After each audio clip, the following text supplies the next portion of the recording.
Voilà, bonjour à tous. Bienvenue sur le plateau de Parole Évangile. Donc aujourd'hui, nous allons faire un partage entre frères et sœurs. Donc bonjour à vous, bonjour à tous. Bonjour à tous. Voilà. Et donc avant de commencer, nous allons remettre ces moments entre les mains du Seigneur et, et nous laisser conduire tout simplement pendant ce partage. Donc merci Seigneur pour ta grâce, merci pour ces moments Seigneur, merci de conduire toutes choses Seigneur, de mettre tes paroles dans nos bouches afin que nous puissions vraiment transmettre ta pensée Seigneur Père, que ton nom soit élevé et glorifié Seigneur au travers de toutes ces émissions Seigneur. Amen. Voilà, alors comment allez-vous? Très bien. Oui. Donc Ça va? ça va, oui. Avec le micro. Ça va aussi. Ça va aussi. Et oui, donc on débute, donc forcément on n'a pas encore tous les automatismes. Et donc est-ce que quelqu'un a quelque chose à partager déjà? Non? D'accord. Alors on va prendre un passage dans Jean chapitre 21.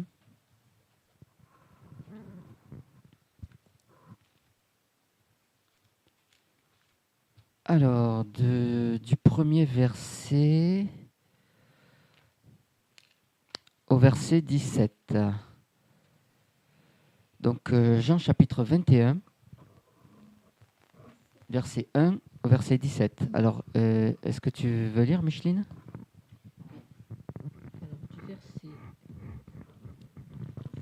Verset 1 au verset 17. Au verset 17.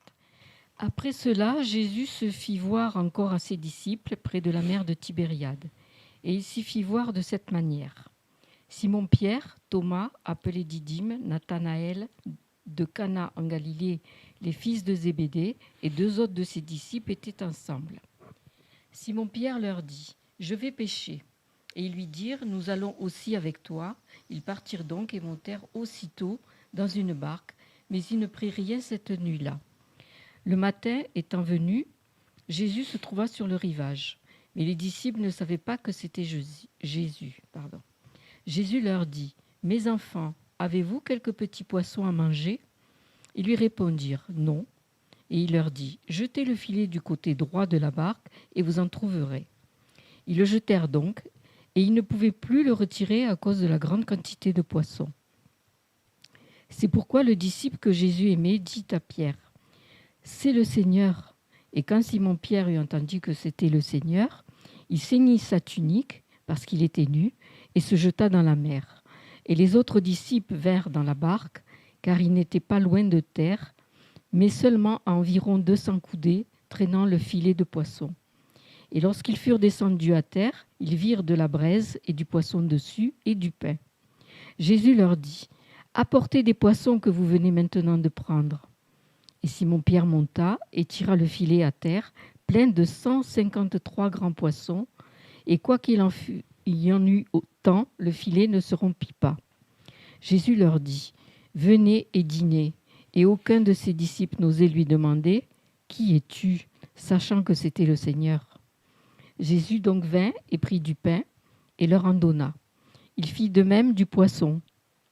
C'était déjà la 3e fois que Jésus se faisait voir à ses disciples après être ressuscité des morts. Et après qu'ils eurent dîné, Jésus dit à Simon-Pierre : « Simon, fils de Jonas, m'aimes-tu plus que ne m'aiment ceux-ci ? » Il lui répondit : « Oui, Seigneur, tu sais que je t'aime. » Et il lui dit : « Paie mes agneaux. » Il lui dit encore : « Simon, fils de Jonas, m'aimes-tu ? » Il lui répondit : « Oui, Seigneur, tu sais que je t'aime. » Il lui dit : « Paie mes brebis. » Il lui dit pour la 3e fois : « Simon, fils de Jonas, m'aimes-tu ? » Pierre fut attristé de ce qu'il lui avait dit pour la 3e fois : « M'aimes-tu ? » Et il lui répondit : « Seigneur, tu sais toutes choses, tu sais que je t'aime. » Jésus lui dit : « Paie mes brebis. » Amen.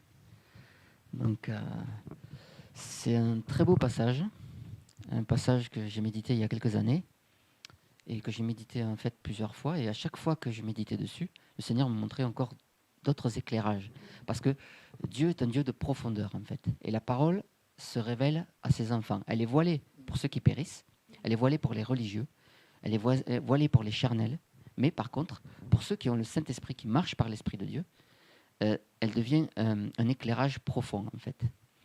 Et donc, on va décortiquer un petit peu ce passage de Jean 21. Et on va reprendre à partir du verset 1er. Et après cela, Jésus se manifesta encore à ses disciples près de la mer de Tibériade. Il se manifesta de cette manière. Simon-Pierre, Thomas, appelé Didyme, Nathanaël de Cana en Galilée, les fils de Zébédée et 2 autres de ses disciples étaient ensemble. Simon-Pierre leur dit « Je vais pêcher ». Ils lui dirent « Nous allons aussi avec toi ». Ils partirent donc et montèrent aussitôt dans une barque, mais ils ne prirent rien cette nuit-là. Donc là, on voit que les disciples, après la mort de Jésus, ils étaient tellement dépités qu'ils sont retournés à leur vomi, à leur vie passée. Au lieu d'accomplir la mission que Dieu leur avait confiée, c'est-à-dire de faire des hommes, des pêcheurs d'hommes, en fait, dans Matthieu 4, il leur avait dit je vais faire de vous des pêcheurs d'hommes. Mais eux sont allés retourner à la pêche, leur métier, en fait, leur métier, la pêche physique, en fait, des poissons, voilà. Et ils ne sont pas rentrés dans le plan de Dieu parce qu'en fait, ils ont manqué de vision. Et donc, ils sont retournés à leur vomi. C'est ce qu'on voit dans 2 Pierre chapitre 2, notamment. Donc, si vous voulez, on peut le prendre d'ailleurs. 2 Pierre 2, verset 22. Si quelqu'un peut le prendre rapidement. 2 Pierre chapitre 2, verset 22.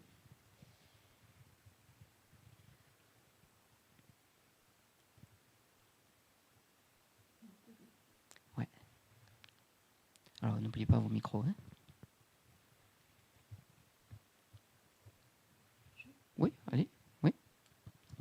Mais ce qu'on dit par un proverbe véritable leur est arrivé. Le chien est retourné à son propre vomissement et la truie lavée est retournée se vautrer dans le bourbier. Voilà, et c'est exactement ce qui s'est passé. C'est-à-dire que ils ont abandonné leur mandat, le mandat que Dieu leur avait donné, en fait. Et pour retourner finalement à leur vie normale. Comme ils ne le voyaient pas, Jésus, physiquement, ils ont manqué de foi. Et du coup, en fait, ils sont retournés à leur vomi, à leur vie passée, tout simplement.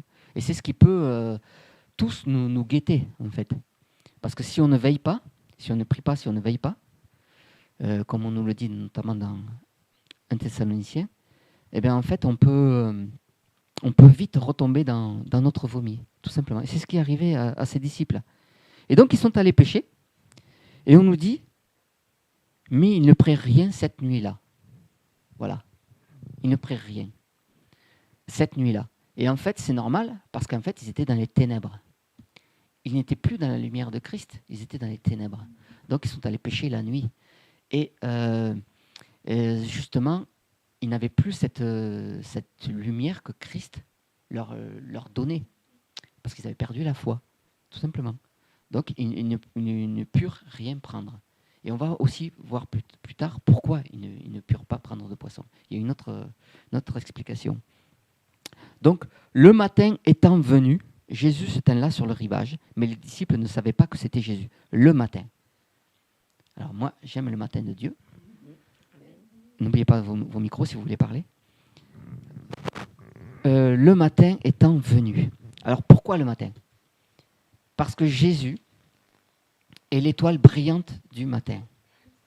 Voilà. Jésus, c'est la lumière de ce monde, en fait. Et on nous dit, alors j'ai noté quelques références, dans Luc chapitre 1, on nous dit qu'il est le soleil levant. Voilà, il est le soleil levant. Donc le soleil levant, c'est la lumière, en fait, qui éclaire nos cœurs. Et c'est pour ça qu'il est venu les voir le matin. Il n'y a pas de hasard avec le Seigneur, la parole. Toute l'écriture est inspirée de Dieu et utile pour enseigner, pour convaincre, pour corriger et pour instruire, selon la justice. Donc, il n'y a aucun hasard dans les mots que Dieu choisit. C'est pour ça que c'est très important d'avoir une bonne version de la Bible. D'ailleurs, nous allons faire bientôt une émission spéciale concernant les versions de la Bible. Et nous allons voir qu'il y a beaucoup de traductions qui sont mauvaises, en fait, et qui peuvent égarer les enfants de Dieu. Donc nous allons faire une émission particulière là-dessus, sur ce sujet, et notamment sur la divinité de Jésus, pour prouver que Jésus est bien Dieu. Donc ça, c'est une émission en préparation, là. Et donc, on voit dans Luc chapitre 1, vous pourrez le lire, dans le verset 78, que c'est le soleil levant. Et dans Apocalypse 22, il est l'étoile brillante du matin. Donc, il n'y a pas de hasard. S'il vient le matin, c'est justement pour éclairer ses enfants. Et on a besoin de sa lumière, parce que sans lui, nous ne sommes rien, en fait. Et sans lui, nous pouvons retourner dans les ténèbres, comme les disciples, en fait. Donc, tant qu'il avait physiquement devant les yeux, ça allait. Mais le jour où il est parti, ils sont complètement partis en détresse, quoi. Ils ne savaient plus quoi faire, ils étaient perdus, et ils sont retournés dans les ténèbres, en fait, dans leur vomi, comme on l'a vu. Et Jésus leur dit, « Mes enfants, avez-vous quelques petits poissons à manger ?» Ils lui répondirent non. Et Jésus, qu'est-ce qu'il leur dit là? Il leur dit, « Mes enfants. » Alors, il leur dit, « Mes enfants. » Est-ce que moi, je peux dire à quelqu'un, « Mon enfant », si je ne suis pas son père? Non, bien sûr que non. Voilà, c'est papa. Qui peut dire à quelqu'un, « Mon enfant » ou « Mes enfants » ? Qui? Oui? Le fils de papa.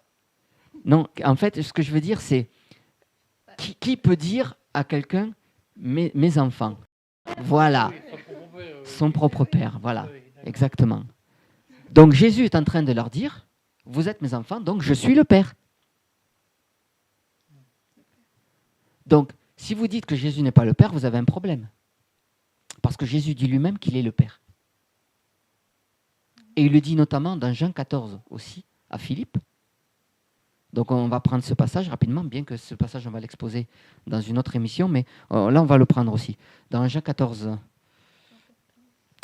Jean 14, versets 7 à 9.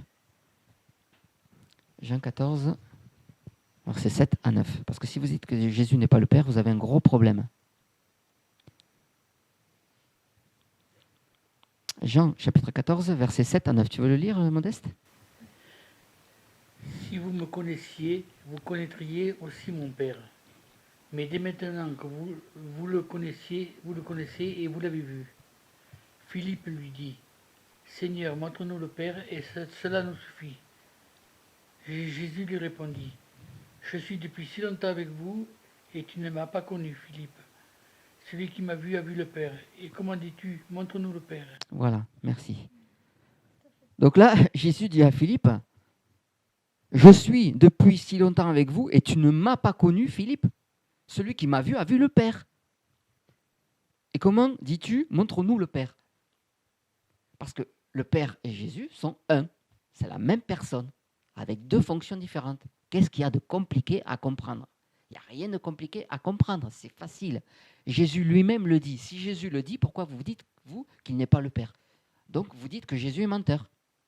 Est-ce que Jésus est menteur? Vous qui dites défendre la parole, vous dites que Jésus est menteur. Parce que Jésus a dit lui-même qu'il était le Père. Vous êtes dans l'ignorance et dans l'erreur, et vous avez besoin d'une sacrée repentance, et vous avez besoin d'humilité pour reconnaître que vous êtes dans l'erreur. Et vous avez besoin d'enseignement. Parce que si vous-même, vous avez cette parole, vous la lisez, et vous voyez dans Jean 21 que Jésus dit « mes enfants », et vous dites qu'il n'est pas le Père. Vous avez un problème, vous avez un sérieux problème. Donc, Jésus l'a confirmé à tant de reprises, et puis de toute façon, je vous dis, on va faire une émission spéciale sur la divinité de Jésus. Il y a tellement de versets dans toute la Bible qui prouvent que Jésus est Dieu, que vous avez un sérieux problème. Il va falloir vous repentir véritablement, parce que, du moins, voilà, pour ceux qui sont qui se disent être dans la connaissance, parce qu'après, Dieu pardonne est en ignorance aussi, hein, bien sûr. Alors, on va reprendre Jean chapitre 21, verset 6. Et il leur dit, « Jetez le filet du côté droit de la barque et vous en trouverez. » Ils le jetèrent donc et ils ne pouvaient plus le retirer à cause de la grande quantité de poissons.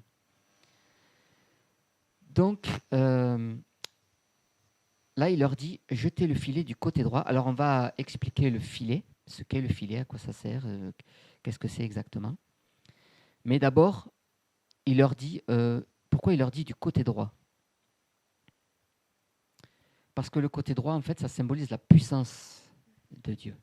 C'est pour ça qu'on dit que Jésus est assis à la droite du Père.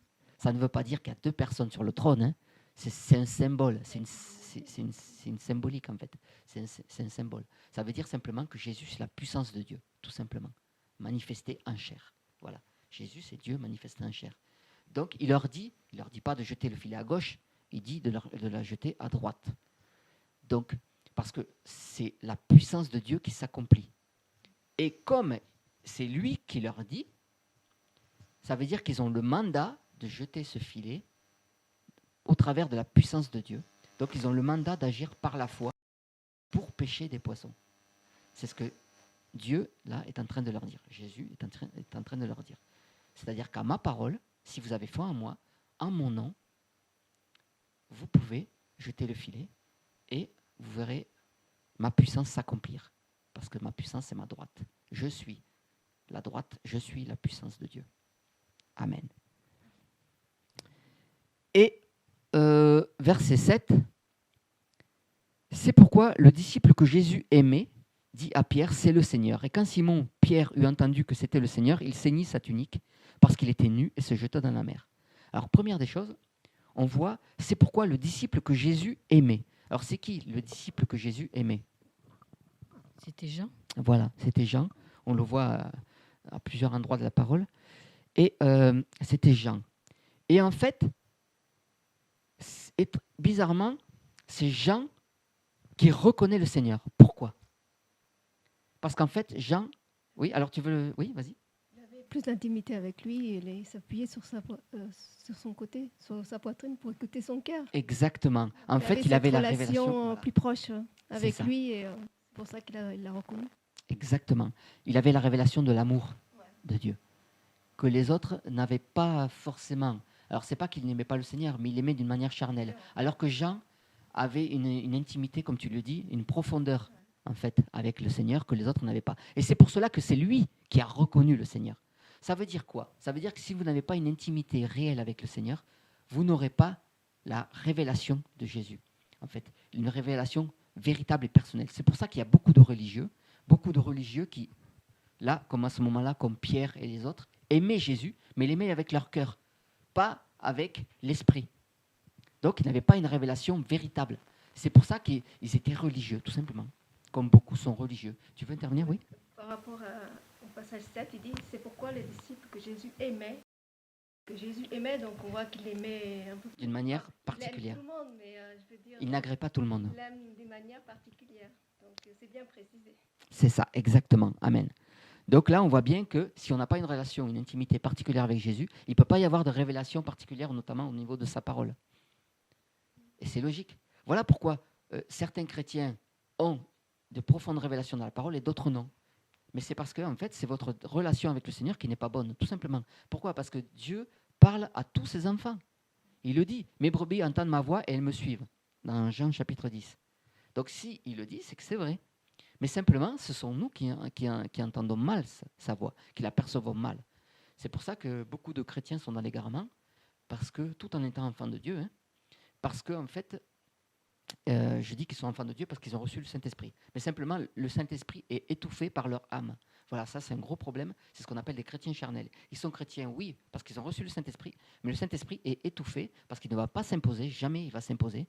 Il nous a laissé le libre arbitre, donc il nous a laissé le choix, soit de le servir, soit de ne pas le servir. Et dans ces cas-là, il y aura des conséquences, bien évidemment. Parce qu'on peut, même en ayant eu le Saint-Esprit, on peut perdre le salut si on ne veut pas obéir à Dieu. Donc ça, l'obéissance vaut mieux que le sacrifice, nous dit la parole. Donc, dans 1 Samuel chapitre 15. Donc c'est très important d'obéir à Dieu et d'avoir une intimité réelle, une relation personnelle avec le Seigneur. Et c'est ce qui va nous sauver. C'est ce qui va permettre de nous donner de la profondeur pour la parole. Parce que si vous la lisez comme ça, que vous n'avez pas de profondeur, vous allez passer complètement à côté de ce message, du message de la Bible.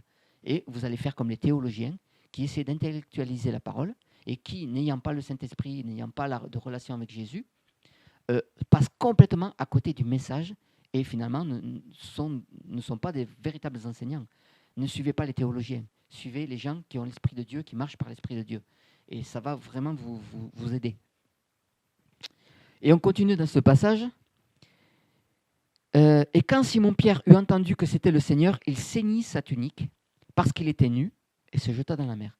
Donc, comme les apôtres étaient revenus à leur vomi, ils avaient perdu leurs vêtements, en fait. Leur vêtement, c'est quoi le vêtement de Dieu?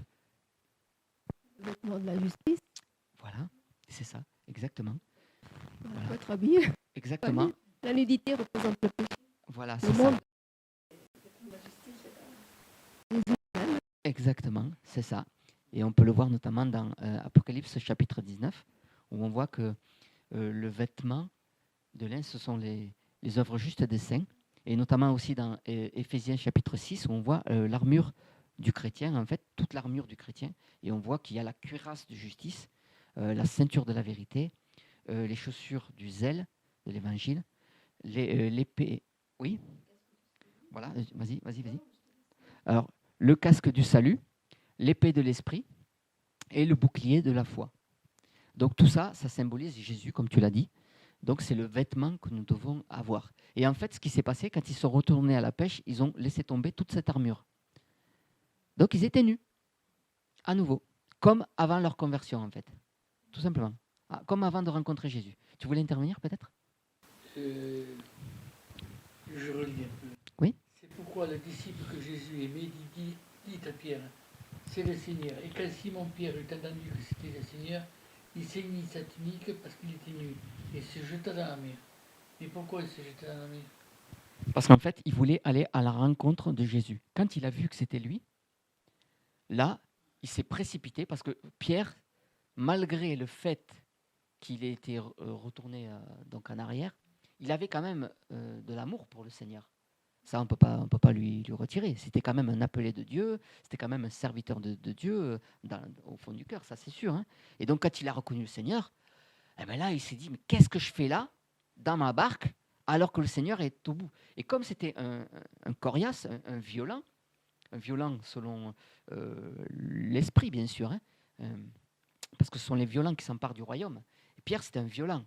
Et quand il a réalisé son erreur, il a plongé nu dans l'eau pour retourner jusqu'à la berge. Ça veut dire que Pierre, c'était vraiment violent. Et d'ailleurs, on le voit dans un autre passage où, à un moment donné, il marche sur l'eau, quand même.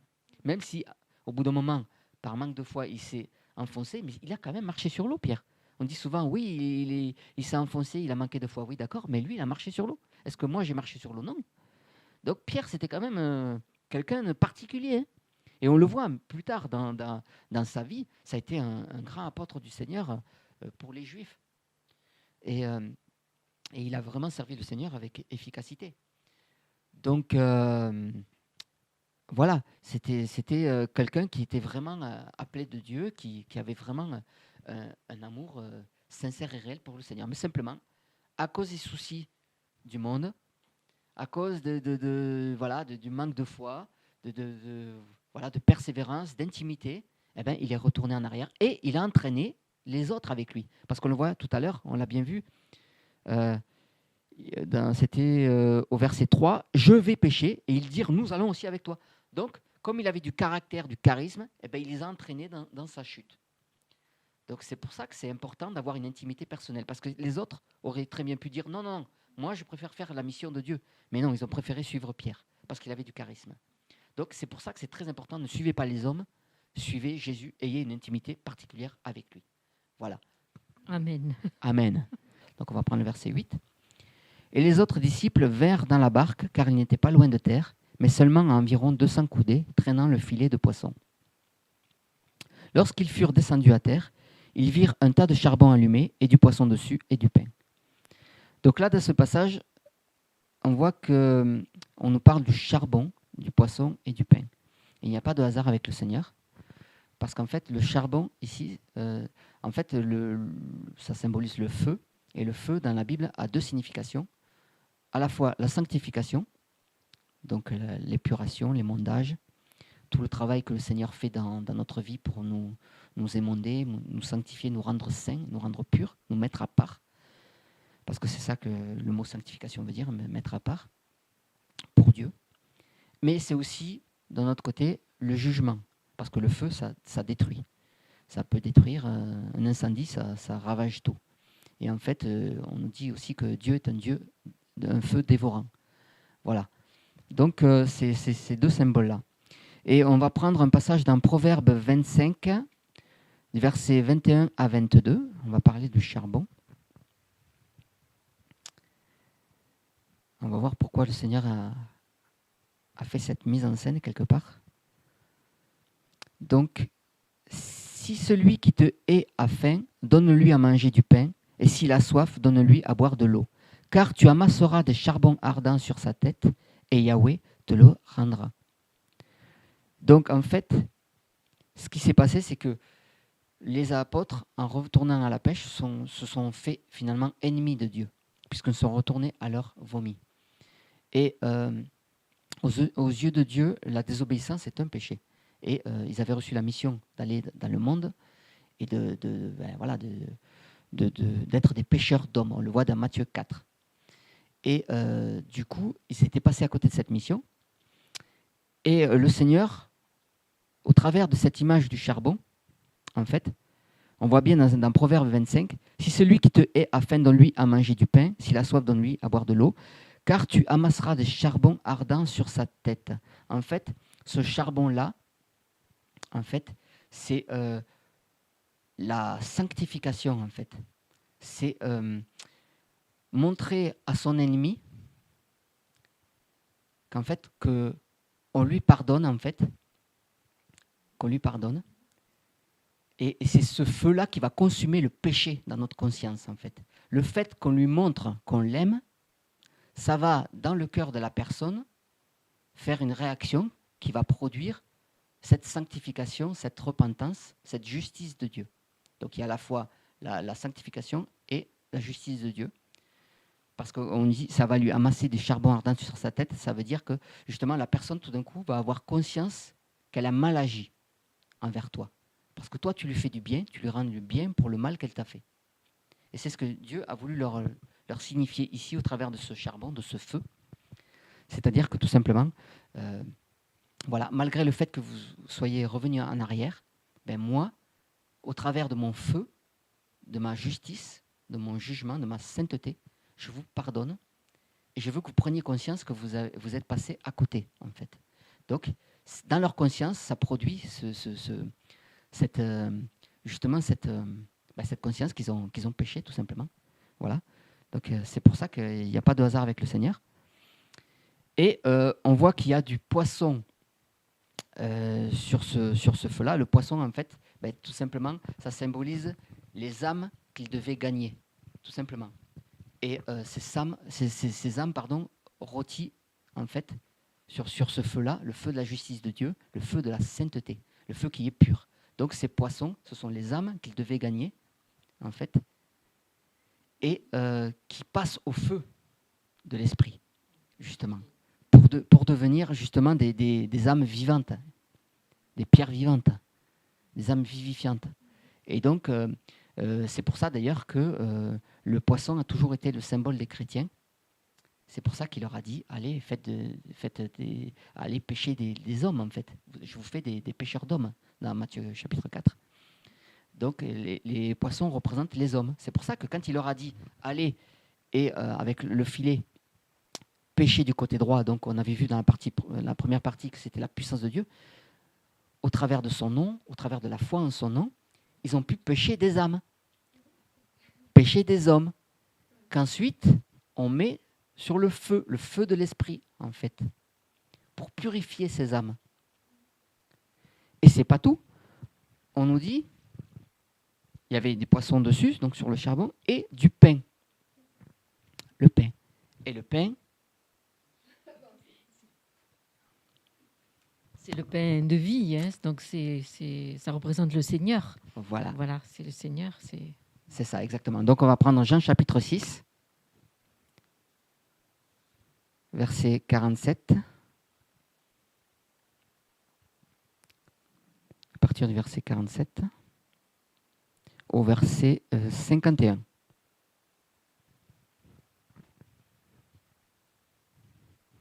Alors, quelqu'un veut le lire ? Jean chapitre 6, verset 47 à 51. Amen, amen, je vous le dis, celui qui croit en moi a la vie éternelle, je suis le pain de vie.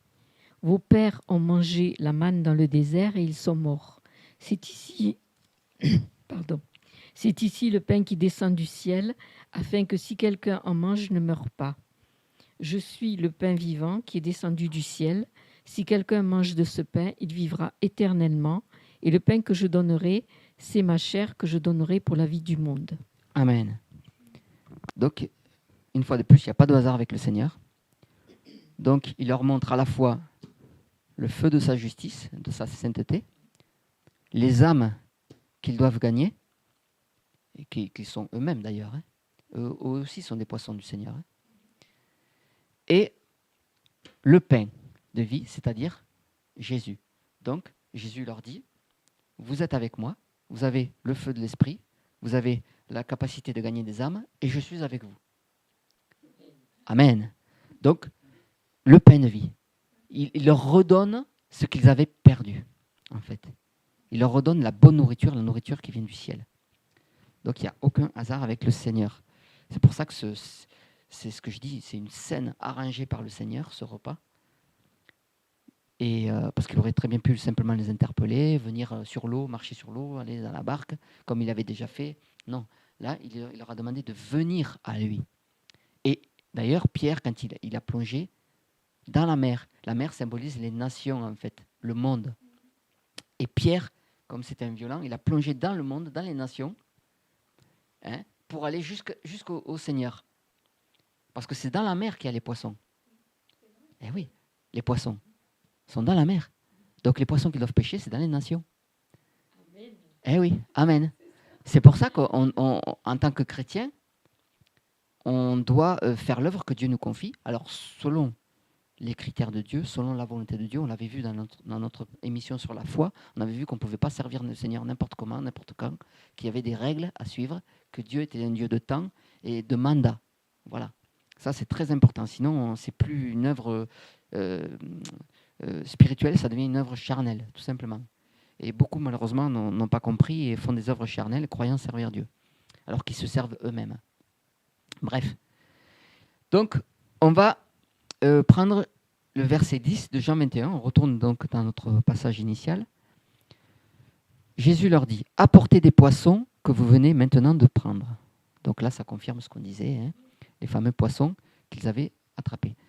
Simon-Pierre monta et tira le filet à terre, plein de 153 grands poissons, et quoi qu'il y en eût tant, le filet n'avait pas été déchiré. Alors, qu'est-ce que ça veut dire ? Comment ça se fait que ce filet n'a pas été déchiré ? Pourtant, il y avait beaucoup de poissons. Qu'est-ce que c'est que ce filet ?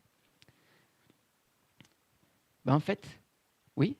Alors, ce filet, on va prendre un passage dans Jean chapitre 14.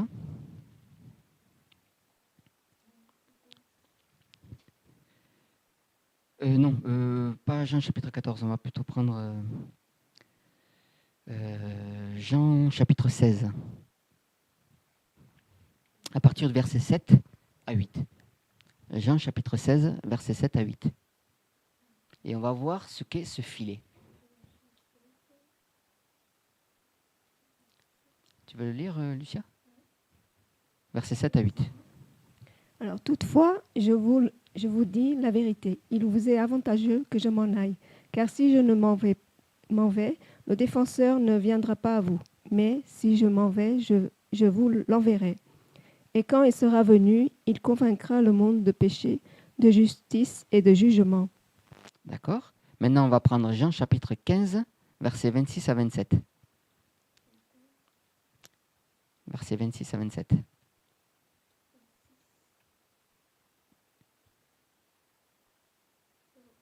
Oui.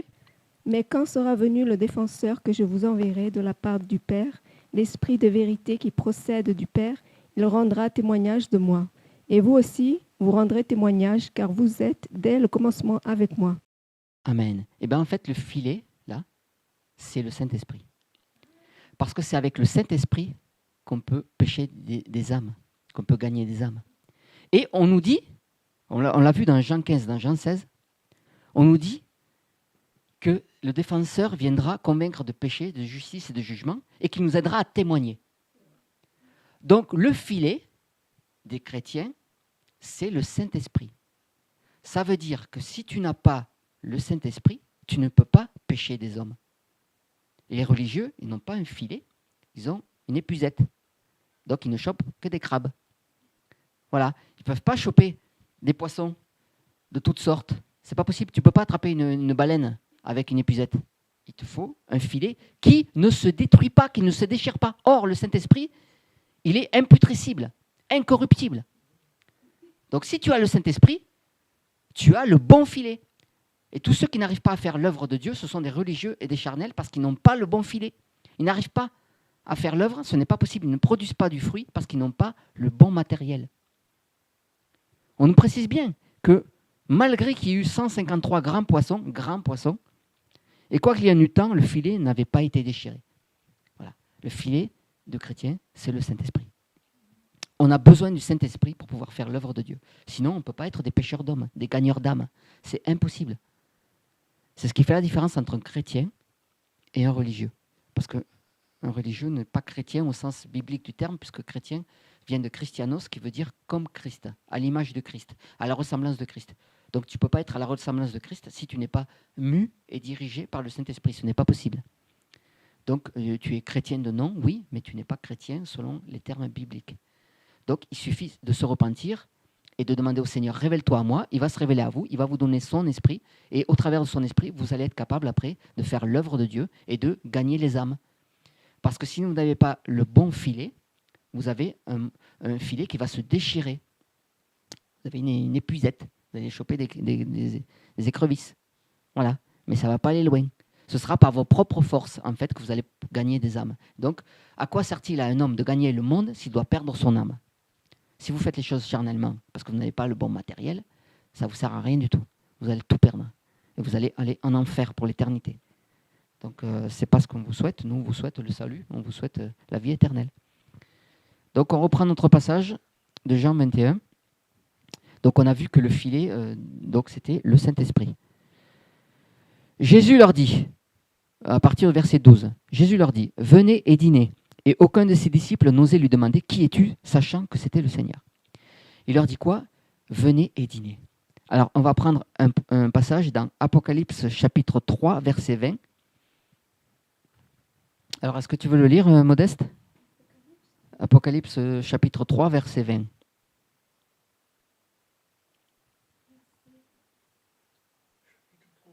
Ouais, verset 20.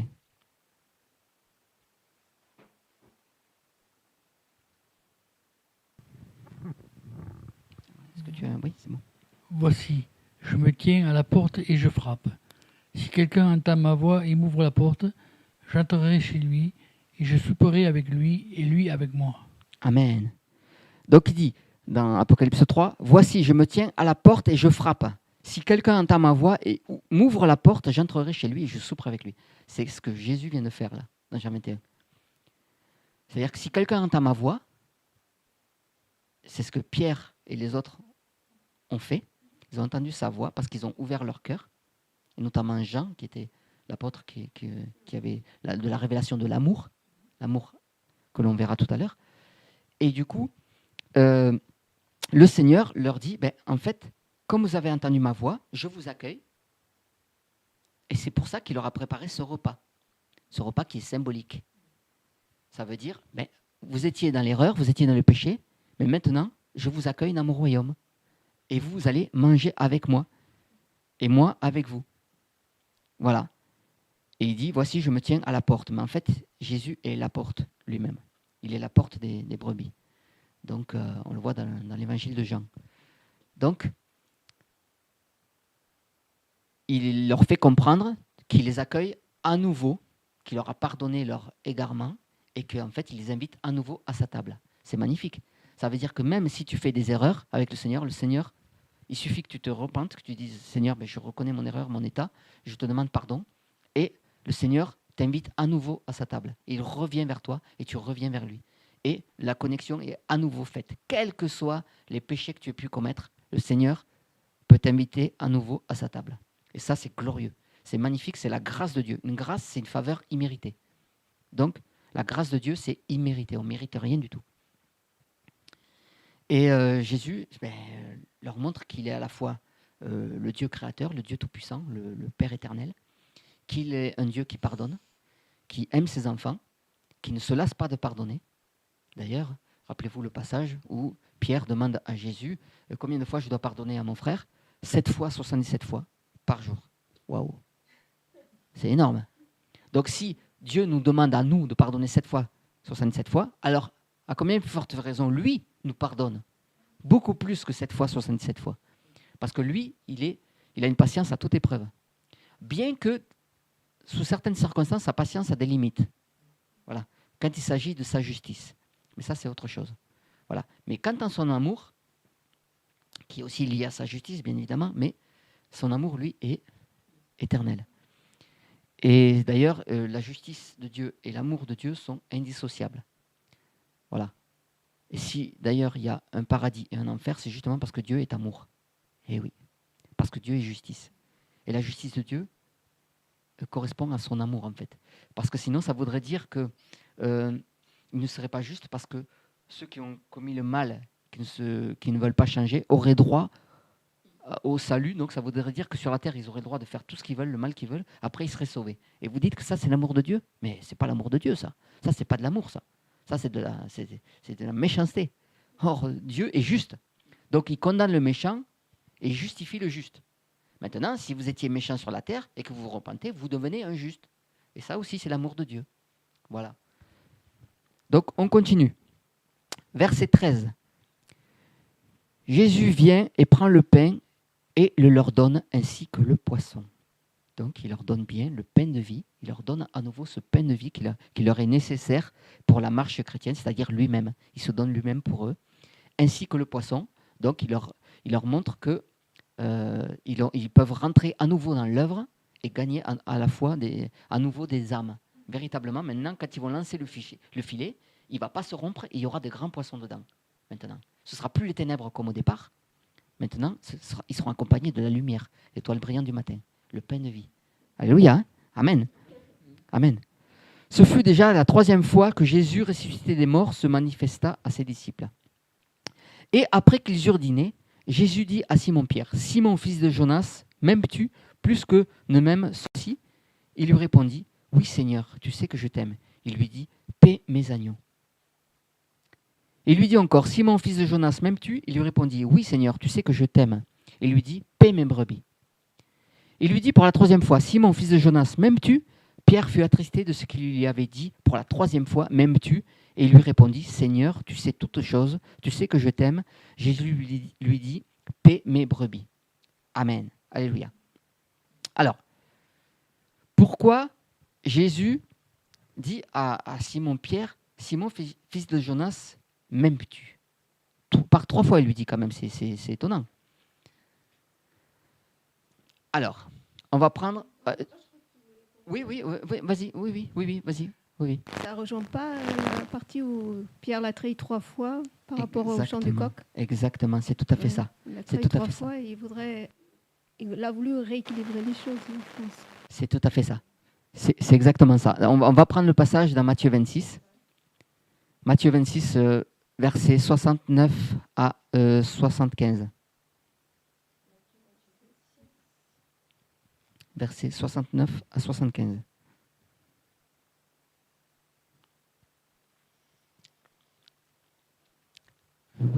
Oui, tu peux le lire, s'il te plaît. Or Pierre était assis dehors dans la cour. Une servante s'approcha de lui et lui dit, « Toi aussi tu étais avec Jésus le Galiléen. » Mais il le nia devant tous en disant, « Tu ne sais pas ce que tu dis. » Et comme il était sorti dans le vestibule, une autre servante le vit, et elle dit à ceux qui étaient là, « Celui-ci aussi était avec Jésus le Nazaréen. » Il le nia encore avec serment, disant, « Je ne connais pas cet homme. » Peu après, ceux qui se trouvaient là s'approchèrent et dirent à Pierre, « Vraiment, toi aussi tu es de ces gens-là, car ton langage te fait connaître. » Alors il commença à faire des imprécations et à jurer en disant, « Je ne connais pas cet homme. » Et aussitôt le coq chanta. Et Pierre se souvint de la parole de Jésus qui lui avait dit « Avant que le coq chante, tu me renieras 3 fois. » Et étant sorti dehors, il pleura amèrement. Amen. Donc là, on voit que au moment du procès de Jésus, Pierre, comme c'était un homme, de toute façon, avec ses faiblesses, a renié 3 fois le Seigneur. Le Seigneur l'avait déjà averti au préalable. Et là, pourquoi il pleure amèrement? Parce qu'il s'est rappelé des paroles du Maître qui lui avait dit « Tu me renieras ». Et Pierre avait dit « Ah non, à Dieu ne plaise, moi, je t'accompagnerai jusqu'à la mort. » Voilà. Mais en fait, devant le fait accompli, quand il a vu toute cette pression, ces gardes, etc., cette violence exercée envers Jésus, il a eu peur tout simplement. Il l'a renié 3 fois. Et donc, comme Jésus est un Dieu d'amour, on reprend notre passage de Jean 21, et il lui dit 3 fois. Mais ce qu'on va comprendre, c'est que le mot amour, là, le mot aimer, dans le premier passage, donc c'était le verset 15, voilà, verset 15. « Simon, fils de Jonas, m'aimes-tu » Ce m'aimes-tu, là, en grec, c'est agapéo ou agapao. Voilà, il y a 2 orthographes. Donc c'est un mot grec qui veut dire amour, mais l'amour, en fait, divin, l'amour parfait de Dieu, l'amour sans contrepartie, en fait, sans condition de Dieu. Donc Jésus est en train de lui dire, est-ce que toi, Pierre, tu m'aimes selon mon amour parfait à moi, selon mes critères à moi, selon ce que je te demande, en fait, selon ma perfection divine. Est-ce que c'est cet amour-là qui t'anime pour moi, en fait? Et Pierre dit, Seigneur, tu sais que je t'aime. Mais lui, il ne répond pas avec agapéo, il répond avec philéo. C'est-à-dire, philéo, c'est l'amour filial, l'amour sentimental, l'amour que l'on peut avoir entre frères et sœurs, pour les amis. Voilà, cet amour-là qui est en fait humain, sentimental, lié à notre âme, un amour charnel, en fait. Voilà. Et dans le deuxième verset, verset 16, c'est la même chose. Jésus dit « M'aimes-tu, agapéo ?» Pierre répond avec « philéo ». Donc, Pierre, en fait, il avait compris qu'il n'était pas encore à la dimension de l'amour que Jésus attendait, l'amour philéo. Lui, il a répondu philéo, c'est-à-dire un amour, je t'aime avec mon cœur, mais là, tu me demandes beaucoup, là, l'amour agapéo, là, c'est compliqué. Et verset 17, pour la 3e fois, Jésus lui dit « M'aimes-tu ?» mais cette fois, il dit « philéo ». Donc, il se met à la portée de Pierre pour lui dire « Bon, Pierre, je connais ton cœur, je connais ta faiblesse, et je te demande simplement de m'aimer comme toi, tu le peux, finalement. Parce que moi, je t'aime agapéo, et c'est l'essentiel, finalement. Parce qu'après, tu vas apprendre à m'aimer agapéo. Mais pour l'instant, fais mon œuvre, paie mes brebis, paie mes agneaux, fais mon œuvre, et moi, je m'occupe du reste. Moi, je m'occupe de ton cœur. » Voilà, c'est ça l'amour de Dieu et la patience de Dieu. C'est-à-dire qu'il nous demande des choses peut-être parfois compliquées, mais il sait qu'on a besoin de temps aussi pour pouvoir les accomplir, pour pouvoir arriver à la perfection. C'est pour ça que le travail de sanctification qu'il fait dans nos vies, c'est un long processus. Et c'est pour ça qu'il faut être patient envers les uns, avec les autres. Et tout ne se fait pas en un jour. Voilà. Et Dieu nous pardonne, nous aime. Et voilà. Donc... je voulais rajouter un verset par rapport on avait vu que le filet, c'était le Saint-Esprit. Et il y avait un passage que je voulais partager avec vous. C'est Matthieu 13, à partir du verset 47 jusqu'au verset 51, pour confirmer que le Saint-Esprit, c'est bien ce filet qui nous est indispensable pour faire l'œuvre. Donc Matthieu 13, versets 47 à 51. Tu peux le lire ? Le royaume des cieux est encore semblable à un filet jeté dans la mer et ramassant toutes sortes de choses. Quand il est rempli, les pêcheurs le tirent en haut sur le rivage. Puis s'étant assis, ils mettent ce qu'il y a de bon à part dans leur vase et jettent dehors ce qui est pourri. Il en sera de même à l'achèvement de l'âge. Les anges viendront séparer les méchants d'avec les justes. Ils les jetteront dans la fournaise ardente. Il y aura des pleurs et des grincements de dents. Voilà. Donc, on voit bien que le royaume des cieux est encore semblable à un filet jeté dans la mer, donc dans les nations, et ramassant toutes sortes de choses, parce que forcément, les nations sont remplies de toutes sortes de choses. Nous-mêmes, nous étions de ces poissons-là. Et du coup, le Seigneur nous a attrapés avec son filet, le Saint-Esprit. Et aujourd'hui, nous avons accès au salut, parce qu'on voit bien qu'il y aura un jugement. Donc, à ceux qui disent qu'il n'y a pas d'enfer, tout ça, relisez vos Bibles, parce qu'il est bien écrit. Il en sera de même à l'achèvement de l'âge. Les anges viendront séparer les méchants d'avec les justes et les jetteront dans la fournaise ardente, qui s'appelle la géhenne, où il y aura des pleurs et des grincements de dents. Donc, il ne faut pas être dans la géhenne, il faut être au paradis. Voilà, le paradis qui veut dire jardin. Donc, le jardin de Dieu. Et alors, est-ce que vous vouliez rajouter quelque chose par rapport à ce partage sur Jean 21 ? Est-ce qu'il y a quelque chose qui vous a marqué, que vous vouliez rajouter ?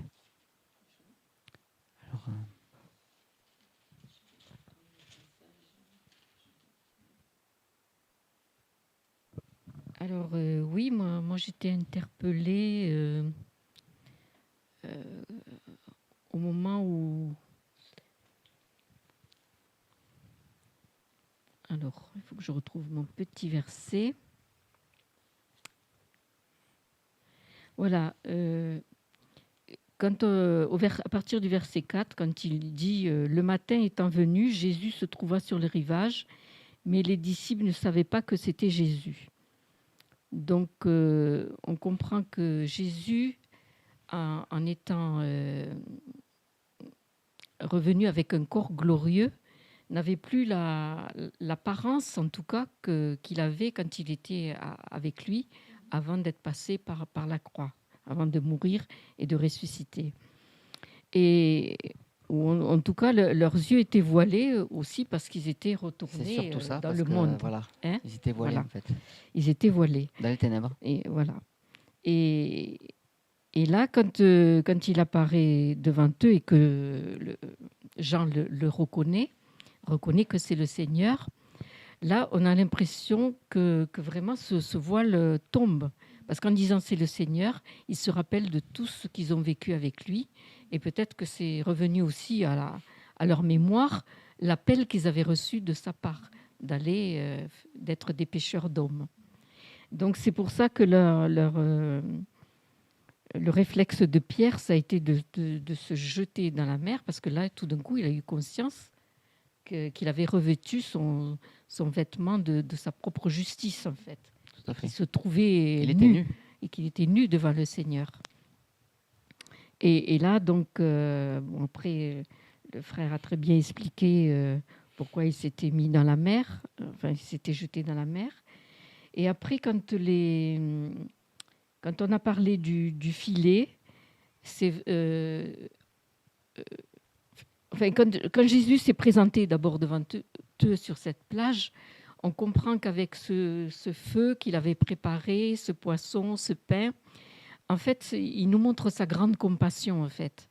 Moi, j'ai été touchée par la compassion de Dieu, qui voyait que ses disciples, puisqu'ils avaient quand même vécu 3 années avec lui, qu'il avait suivi, il l'avait vu, ils avaient participé même ils avaient fait des miracles aussi en son nom et tout. Et puis, malgré le fait qu'ils étaient repartis dans le monde, parce que, comme il disait, ils ont manqué de foi. Et quand ils l'ont plus vu, ils n'avaient pas encore leur cœur ancré, en fait, en Jésus. Donc, c'était facile de retourner dans le monde. Mais là, quand ils l'ont vu, ils ont repris conscience que le Seigneur leur faisait grâce, qu'il avait compassion d'eux. Et c'est cela. C'est pour ça qu'il leur a dit que ce filet aussi était, qu'il ne pouvait pas se déchirer, parce que le filet, ça représente bien sûr le Saint-Esprit, et que sans le Saint-Esprit, il ne pouvait pas faire l'œuvre, puisque c'est lui qui convainc de péché, de justice et de jugement. Donc même si ils arrivaient à parler, à prêcher l'évangile, s'ils n'ont pas le Saint-Esprit, ce filet-là, aucune âme ne peut être convaincu de péché. Et c'est pour ça qu'au départ, ils n'avaient rien pris. Quand ils étaient à la Tout à pêche, ils étaient dans la nuit, dans les ténèbres, sans le Saint-Esprit. C'est ça. Ils ne pouvaient... Personne n'était convaincu. Il n'y avait pas la Il n'y puissance. avait pas la puissance. C'est-à-dire que les gens peuvent adhérer au Adhérer. message que tu vas donner, Mhm. parce que c'est quand même une vérité, Oui, mais ce sera intellectuel, ce sera charnel. voilà. S'il n'y a pas la puissance derrière, il n'y aura pas non plus la puissance des miracles, il n'y aura pas les Mhm. guérisons, les restaurations. Bien sûr, si Dieu veut guérir, si Dieu veut restaurer, parce que Voilà. voilà, il y a aussi la volonté parfaite de Dieu. Et donc, on a besoin du Saint-Esprit pour œuvrer. Pour œuvrer, voilà. Et juste dire par rapport bon, on sait que Jésus est Dieu, le Père, et on voit qu'eux, ils ont été attirés vers lui. Ils sont tout de suite venus, en sachant que c'était lui. Et il y a un passage qui dit que personne ne peut venir à lui si le Père ne l'attire. Il l'attire. Oui. Donc voilà, C'est ça, je me suis rappelé de ce passage. Oui. Et on voit bien que c'est Jésus qui est le Père qui attire. Et exactement. c'est lui qui convainc, Oui. qui choisit ses enfants pour venir à lui. C'est ça. Donc, Il n'impose rien, il n'impose rien. il se C'est propose. ça. Voilà. Il se propose. frappe, Il frappe à la porte, et soit on ouvre, soit on n'ouvre à pas. la porte du cœur. Et si le cœur est fermé, Voilà. il ne peut pas entrer. Voilà. Et c'est ça, la religion, c'est ça, c'est le voile en fait.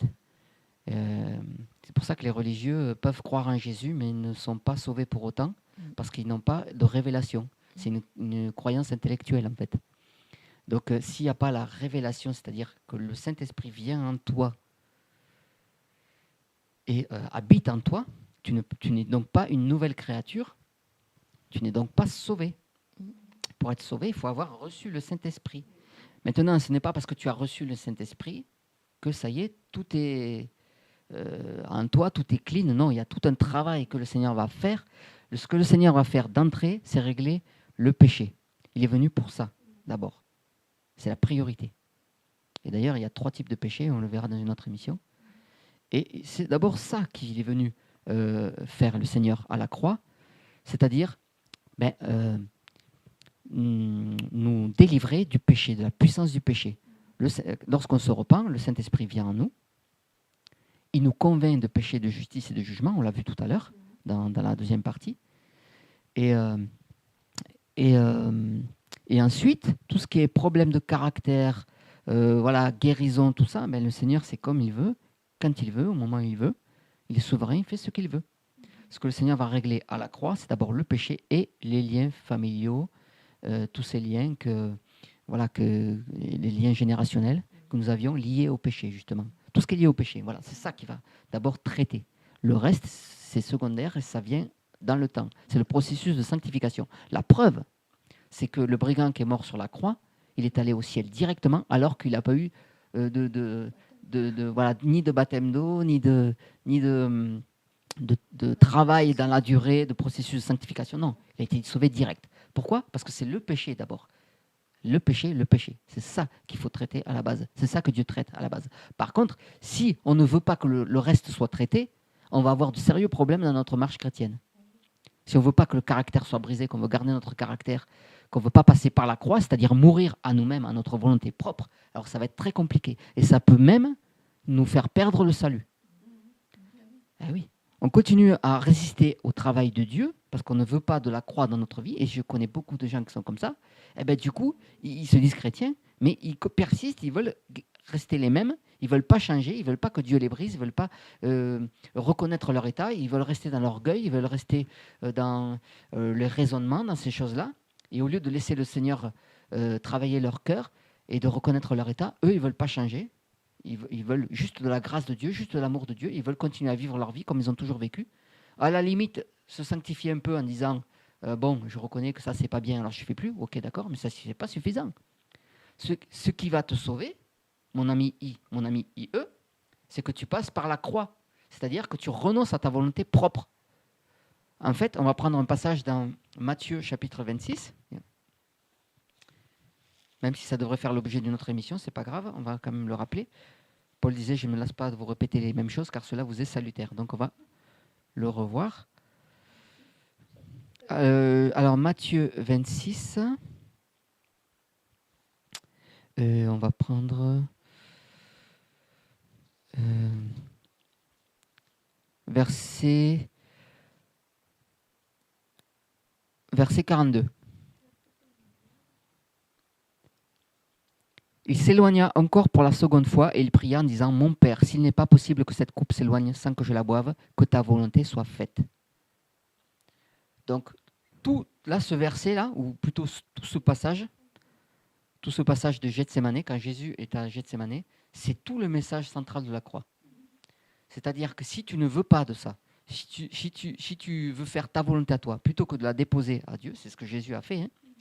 Alors quand il disait « mon Père », il s'adressait à lui-même. Hein. On a bien compris. Hein. Il s'adressait à lui-même. Là, il était sur terre, mais il s'adressait à lui-même en tant que divin, ou divin, sa part divine. Donc, s'il n'est pas possible que cette coupe s'éloigne de moi, donc cette coupe, c'est-à-dire toute ma souffrance, toute ma vie chrétienne, tout ce que je dois vivre pour te servir, pour te plaire, eh bien, que ta volonté soit faite.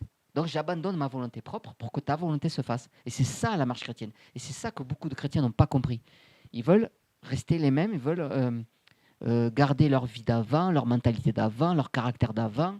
Ils ne veulent pas être brisés, ils ne veulent pas souffrir. Alors ça, c'est un truc que je n'ai jamais compris. Un chrétien qui ne veut pas souffrir. Mais tu es sûr que tu es chrétien? Je crois que tu n'as pas compris l'évangile. Hein, parce que l'évangile, c'est la souffrance. On doit s'armer de la pensée de souffrir, nous enseigne l'évangile. Donc si tu ne veux pas souffrir, tu n'es pas propre au royaume. Parce que beaucoup pensent que quand ils vont venir à Jésus, ils auront des bénédictions, ils auront le mariage, ils auront le travail, ils auront l'argent. Ça, c'est les bénis oui-oui, c'est ce que j'appelle. Donc ce n'est pas des chrétiens, c'est des bénis oui-oui. Ce sont des gens qui n'ont rien compris à l'évangile, rien compris à Jésus. Si tu viens à Jésus, tu vas être travaillé dans ton cœur, dans ton caractère, tu vas être brisé, tu vas souffrir, tu vas être attaqué par le diable, attaqué par l'ennemi. Et dans ces attaques, dans ces souffrances, le Seigneur sera là pour te consoler, pour te combler. Tu vas bénéficier de sa grâce. Nous, on le voit tous les jours. C'est extraordinaire ce que Dieu fait avec nous. Donc, ce n'est pas parce que tu viens à Jésus que tu n'auras pas de combat. Ça, c'est faux, c'est archi faux et ce n'est absolument pas biblique. Donc, ça fait partie de la marche chrétienne. Donc, c'est pour cela que nous serons d'ailleurs couronnés à la fin, parce que nous aurons combattu le bon combat. Paul l'a dit, j'ai combattu le bon combat, j'ai achevé la course, la couronne de justice m'est échue. Donc, si on veut la couronne de justice, il faut combattre. Donc, sinon, s'il n'y a pas de combat, si on croit qu'on va arriver à Jésus et on va se rouler les pouces et tout est bien, et j'ai rien à faire, j'attends que les choses s'accomplissent, c'est qu'on n'a rien compris. Ça, c'est pas l'évangile. Hein. D'ailleurs, Jésus le dira dans Matthieu chapitre 11.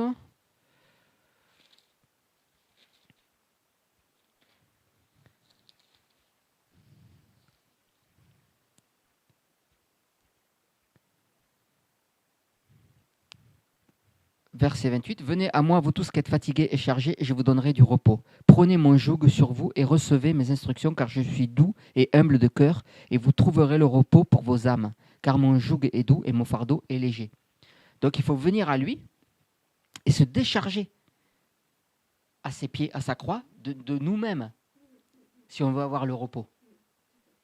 Voilà. Et il a dit aussi dans un autre passage, celui qui ne veut pas renoncer à lui-même, qui ne veut pas se charger de sa croix, n'est pas digne de moi. Donc ceux qui ne veulent pas de la croix dans leur vie, parce qu'ils disent « Oh, c'est trop dur », Dieu veut tout de toi, il ne veut pas une partie de toi. Il veut la totalité de ta volonté, la totalité de ta vie. Et ensuite, il gère ta vie comme lui l'entend.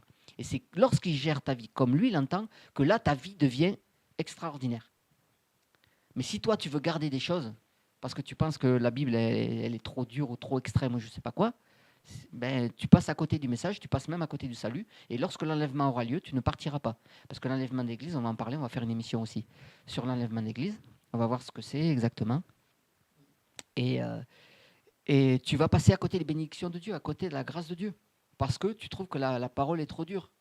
Ben, si tu trouves que la parole est trop dure, ben, tu n'aimes pas Jésus, tu ne connais pas Jésus, tu ne l'as jamais rencontré en fait. Voilà, il faut être clair, il faut être net, il faut être précis. Donc, il faut que tu acceptes que Jésus fasse cette œuvre de crucifixion en toi, qu'il te tue, parce qu'il faut que tu meures pour que tu puisses vivre. Hein. Lorsqu'on plante un grain de blé dans le sol, pour qu'il puisse produire du blé, il faut d'abord qu'il meure dans la terre, là, au fin fond, là, dans le noir, dans les ténèbres. Il faut que le grain explose, que la coquille meure pour que le grain puisse germer et croître. Et il va croître à un certain temps, ce n'est pas de suite, hein. Il va falloir du temps. Il va falloir qu'il soit arrosé aussi. Et on a besoin de l'eau de la parole. Voilà, on a besoin du soleil. Le soleil, c'est Jésus, c'est son esprit, le feu de l'esprit aussi. On a vu que le soleil, c'était Jésus, qu'il était le soleil levant et l'étoile brillante du matin. Donc voilà, on a besoin de la croix. Sans la croix, eh bien, on peut retourner en arrière comme les disciples dans Jean 21. Et là, j'étais interpellée aussi sur le passage où Jésus interpelle Pierre pour lui demander s'il l'aimait. Et les verbes employés, donc on a vu que c'était différent. Pas le même mot amour. Pas la même signification. Et en fait, on se rend compte que les disciples n'avaient pas encore reçu le Saint-Esprit. Or, c'est quand on reçoit le Saint-Esprit qu'on reçoit l'amour de Dieu. Parce qu'il nous remplit de son amour. Tout à fait. Donc cet amour agapéo, il ne pouvait pas le connaître. Non, il ne pouvait pas le recevoir. Il ne pouvait pas encore l'exprimer. Concevoir. Et c'est pour ça que c'est important.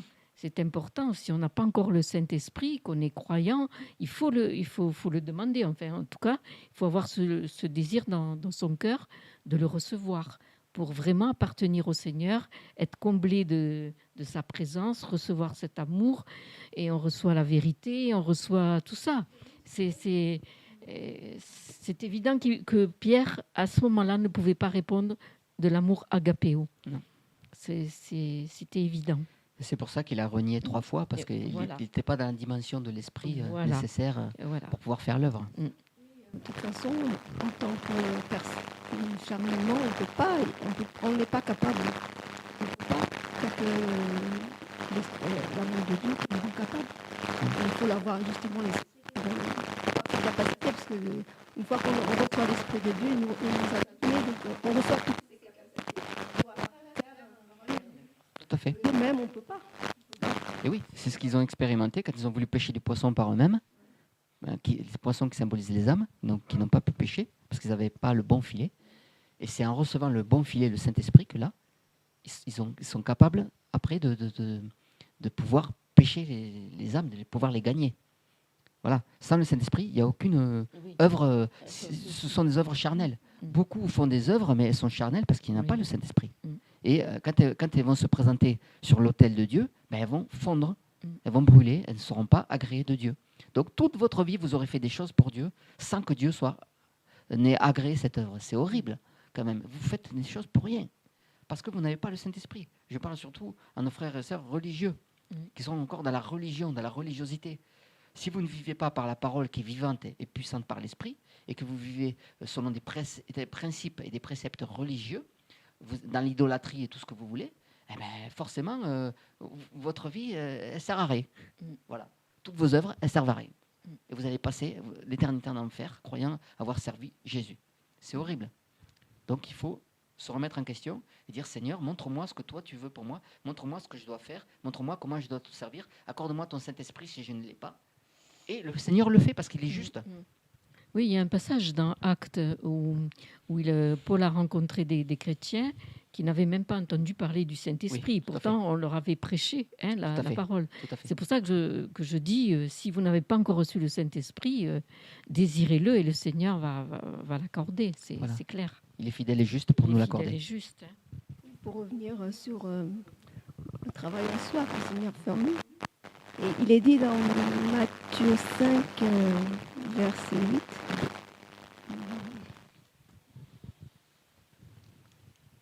C'est bon ? Matthieu 5, verset 8.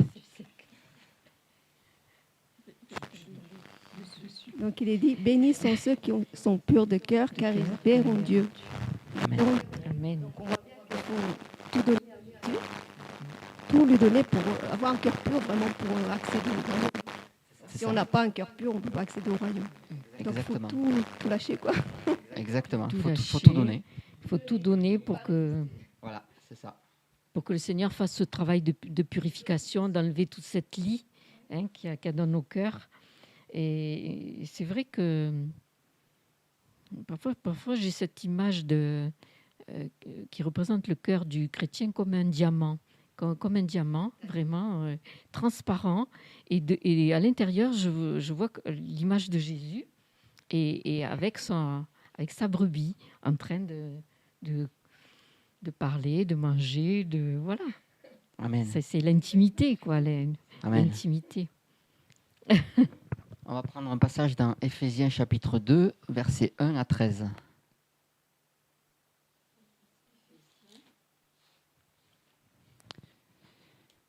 Et vous étiez morts dans vos fautes et dans vos péchés, dans lesquels vous marchiez autrefois selon l'âge de ce monde, selon le prince de la puissance de l'air, c'est-à-dire Satan, qui est l'esprit qui agit maintenant avec efficacité dans les fils de l'obstination, parmi lesquels nous vivions tous autrefois, selon les désirs de notre chair, accomplissant les désirs de la chair et de nos pensées. Et nous étions par nature des enfants de colère comme les autres. Mais Dieu, qui est riche en miséricorde, à cause de sa grande charité, dont il nous a aimés, alors que nous étions morts dans nos fautes, il nous a vivifiés ensemble avec Christ. C'est par grâce que vous êtes sauvés. Et il nous a ressuscités ensemble et nous a fait asseoir ensemble dans les lieux célestes en Jésus-Christ, afin de montrer dans les âges à venir les immenses richesses de sa grâce par sa bonté envers nous en Jésus-Christ. Car vous êtes sauvés par la grâce, par la foi, et cela ne vient pas de vous, c'est le don de Dieu. Ce n'est pas par les œuvres, afin que personne ne se glorifie. Car nous sommes son ouvrage, ayant été créés en Jésus-Christ pour les bonnes œuvres que Dieu a préparées d'avance, afin que nous marchions en elles. C'est pourquoi, souvenez-vous, que vous qui étiez autrefois gens des nations dans la chair, et qui étiez appelés incirconcis par ceux qu'on appelle circoncis, et qui le sont dans la chair par la main des hommes, vous étiez en ce temps-là sans Christ, privés du droit de citer en Israël et étrangers des alliances de la promesse, n'ayant pas d'espérance et sans Dieu dans le monde. Mais maintenant, par Jésus-Christ, vous qui étiez autrefois éloignés, vous avez été rapprochés par le sang de Christ. Amen. Donc, c'est par nos fautes et nos péchés que nous étions éloignés de Dieu. Et c'est ce qui s'est passé dans Jean 21. En fait, ils sont revenus, en fait, comme on l'avait vu, à leur vomi. Et Dieu les réinvite à s'asseoir avec lui, leur fait grâce à nouveau par son amour. On vient de voir que c'est par son amour que nous sommes sauvés. Parce qu'il est riche, parce que Dieu est riche en miséricorde à cause de sa grande charité, de son amour donc, dont il nous a aimés. Alors que nous étions morts dans nos fautes, il nous a vivifiés ensemble. Donc là, dans Jean 21, il les a restaurés en fait. Il les invite à nouveau à sa table. C'est glorieux quand même. Et c'est ce qu'il fait avec chacun de nous, puisque le salut, c'est ça en fait. Voilà. Donc, vous vouliez rajouter donc? Ça me fait penser au passage de Luc 15, au fils prodigue. Oui. Le père qui reprend son enfant, qui Tout à revient fait. à lui. C'est exactement ça, tout à fait. Tout à fait. Amen. Donc, de toute façon, tout ça, on va en parler dans une autre émission, je pense. Et donc, on va revenir sur Jean 21.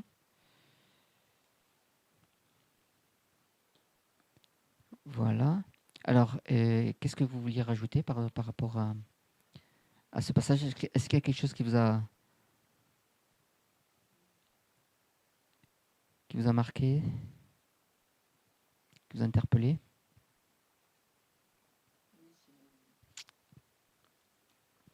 Oui, moi je disais c'était la compassion du Seigneur quoi, qui attire à lui quoi. Parce que vraiment son plan c'est de sauver l'homme. Il veut pas que l'homme meure loin de lui. Et que pour aller au ciel, eh ben, il faut vraiment avoir fait la paix avec lui. Et là, c'est pour ça qu'on voit dans ce texte que Jésus dit à Pierre, lui dit paix mes brebis, mais c'est pas P-A-I-X, c'est P-A-I-S. C'est-à-dire qu'une fois qu'ils seront revenus au Seigneur, qu'ils auront reçu le Saint-Esprit, c'est à ce moment-là qu'il va pouvoir vraiment paître les brebis les brebis du Seigneur. C'est-à-dire leur apporter tout l'enseignement, toute la nourriture aussi qu'ils auront besoin. Oui, faire l'œuvre. Au travers du Saint-Esprit.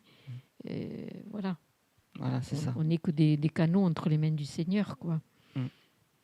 Parce que lui allait partir, il le savait d'ailleurs, il leur annonce qu'il allait repartir au ciel pour nous préparer une place. Parce qu'il a dit et qui reviendrait de la même manière qu'il était parti. Ça, on le trouve dans Acte.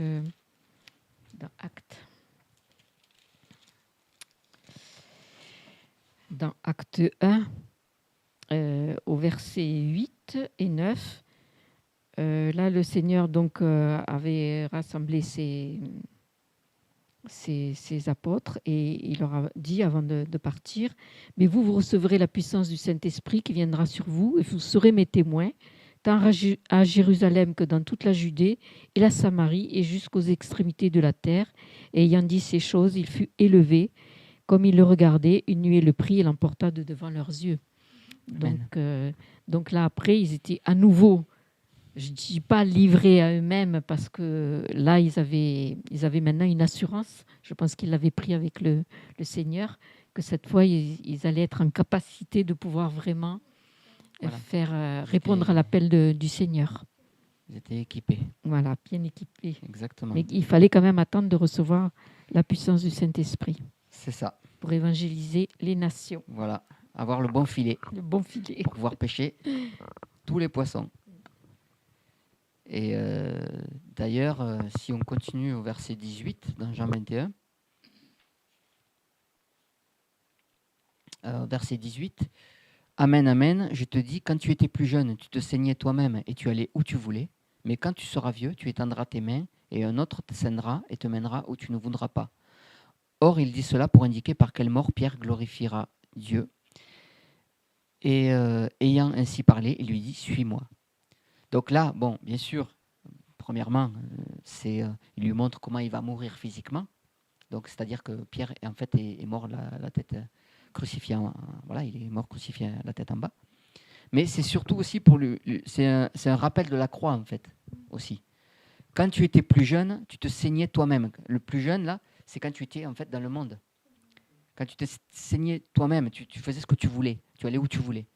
Mais quand tu seras vieux, c'est-à-dire la sagesse, c'est-à-dire la connaissance, c'est-à-dire la sagesse de Dieu, la connaissance de Dieu, c'est-à-dire être dans ses plans, alors tu étendras tes mains, c'est-à-dire tu te laisseras conduire, tu passeras par la croix, et un autre te saignera. Mais là, l'autre, dans cette dimension-là, c'est Christ en fait. C'est Christ qui te dirige, qui t'habille du vêtement de fin lin, d'accord, qu'on voit dans Apocalypse 19, et te mènera où tu ne voudras pas, c'est-à-dire sur le chemin de la croix, la mort à toi-même. Donc, Pierre, en fait, voilà, il y avait cette dimension où je t'apprends que tu vas mourir physiquement, mais aussi cette dimension où je t'apprends que tu vas marcher par la croix. Et ça, cette dimension-là, elle est pour nous aussi. Donc, même si nous, on ne va pas tous mourir la tête crucifiée en bas, la tête en bas, mais par contre, on va tous passer par la croix. Ou un autre nous ceint, en fait, nous habille, c'est Jésus.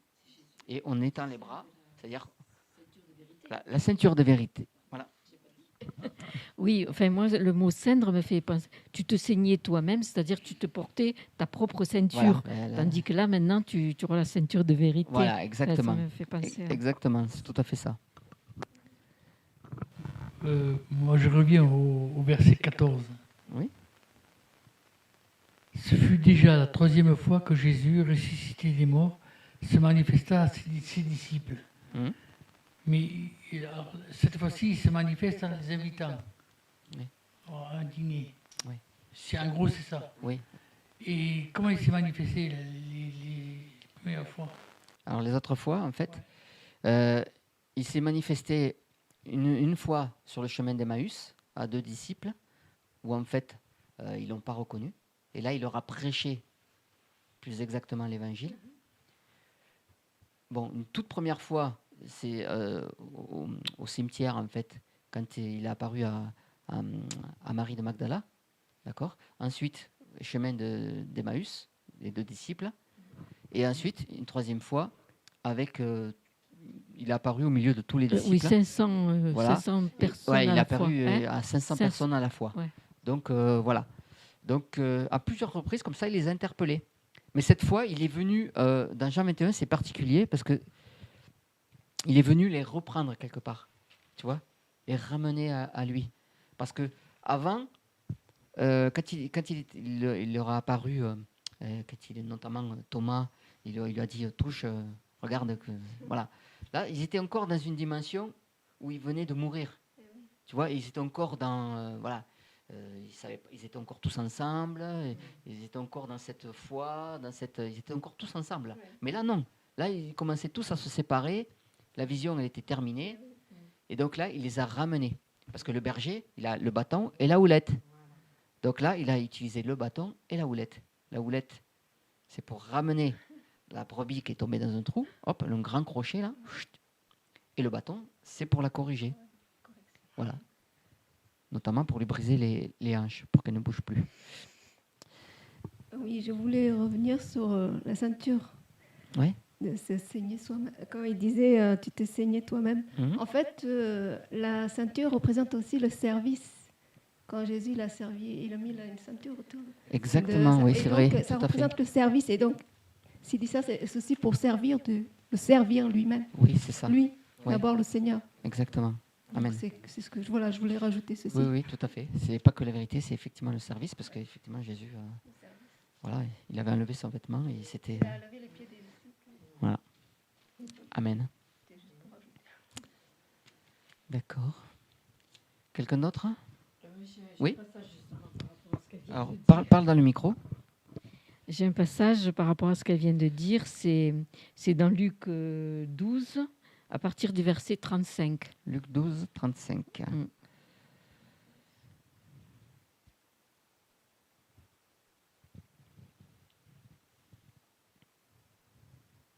Tout le monde y est. Alors, que vos reins soient sains, déjà, on me demande, et vos lampes allumées. Amen. Et soyez semblables aux serviteurs qui attendent que leur maître revienne des noces, afin de lui ouvrir dès qu'il frappera. Bénis sont ces serviteurs que le maître, à son arrivée, trouvera veillants. En vérité, je vous le dis, il se scindra, les fera mettre à table et s'approchera pour les servir. Donc on peut s'arrêter là, mais déjà on voit que même le Seigneur, si nous sommes saints, nos reins sont saints de la vérité, quand il nous appellera, lui-même se scindra et nous fera mettre à la table. Et on comprend que c'est la table des noces. Oui, tout à en fait, c'est lui qui va nous servir. Quoi. Oui. Jusqu'au bout, il sera serviteur. Oui, tout à fait. Ça, c'est magnifique. Serviteur. Et je veux dire... alors que là, il est Dieu, quoi. Il est Dieu, mais il sera serviteur de son épouse. C'est extraordinaire quand même. C'est extraordinaire. L'époux prend soin de son épouse. Exactement, c'est ça. Voilà. Oui. Voilà. Et il s'est sacrifié pour elle. Et il s'est sacrifié pour elle. Aimez vos femmes. Jusqu'au bout. Oh. Amen. Donc c'est glorieux. Oui, on a un Seigneur qui est glorieux, qui nous ramène à lui quand on s'est égaré, quand on est reparti dans l'erreur, tout simplement, comme les disciples qui étaient repartis pécher. Et il nous invite à sa table, donc les noces de l'agneau. Et on en parlera d'ailleurs, on fera une émission, si le Seigneur permet, sur l'enlèvement d'église, etc. Et voilà, donc on a fini ce partage, je pense. Voilà, donc on a fini pour aujourd'hui. Nous vous bénissons au nom de Jésus. Que le nom du Seigneur soit glorifié, à lui soit toute la gloire, parce que sans lui on n'est rien, on ne peut rien. Et rendez-vous dans une prochaine émission, si le Seigneur le permet. Et voilà, donc soyez bénis, encouragés, fortifiés, et à bientôt sur Parole d'Évangile.